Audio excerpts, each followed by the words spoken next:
Hey everyone, it's Julie here with TipRanks. Today we're taking a look at two stocks that could be safe harbors during stormy markets.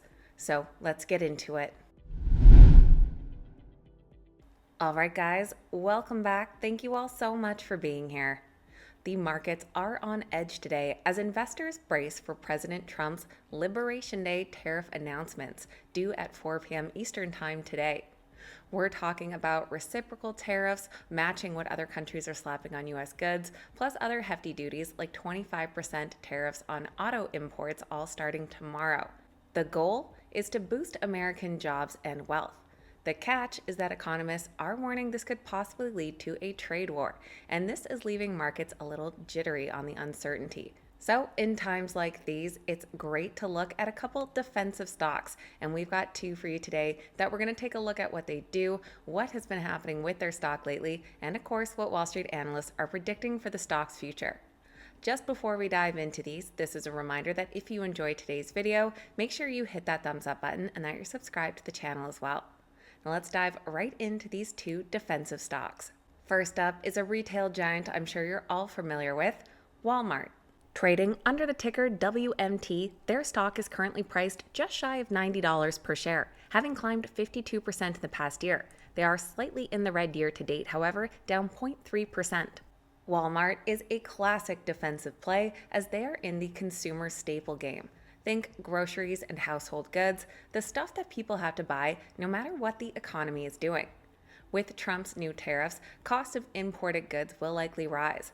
But Walmart has the massive scale that gives them an edge. With over $680 billion in annual revenue, Walmart's got some muscle to negotiate with, and they're already giving that a go. Bloomberg reported that Walmart is pushing Chinese suppliers to cut prices to offset tariffs, saying that they're not backing down from requests to suppliers to cut prices by as much as 10% for each round of tariffs.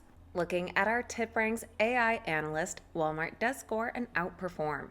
And in their latest earnings call on February 19th, they did show a strong quarter with significant sales and profit growth driven by e-commerce improvements, membership gains, and technology investments.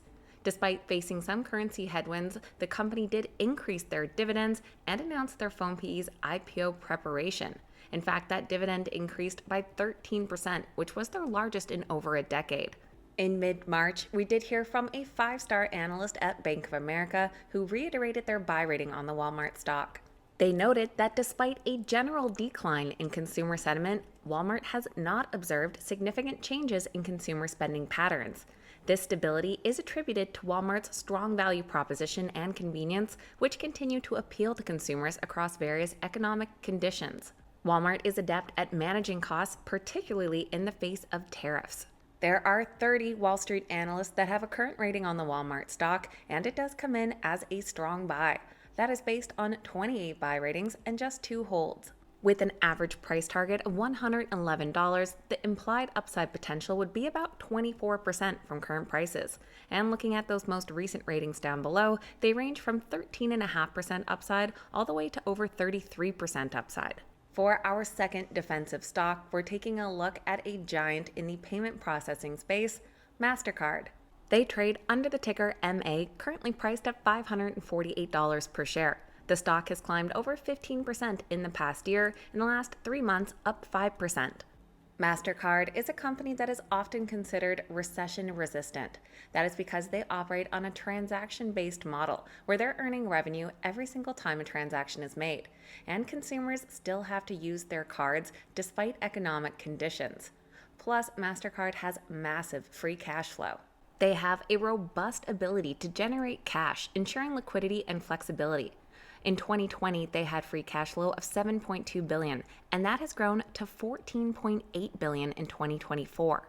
And when we look at their last quarterly earnings report, they had strong financial performance with significant growth in net revenue and services, plus expansions in key markets and successful acquisitions. Just today, we did hear from an analyst at Goldman Sachs who increased their price target on the MasterCard stock.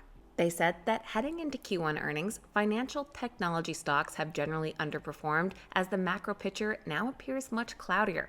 But they still like higher beta names with idiosyncratic stories, and they're incrementally becoming more constructive on the more defensive names.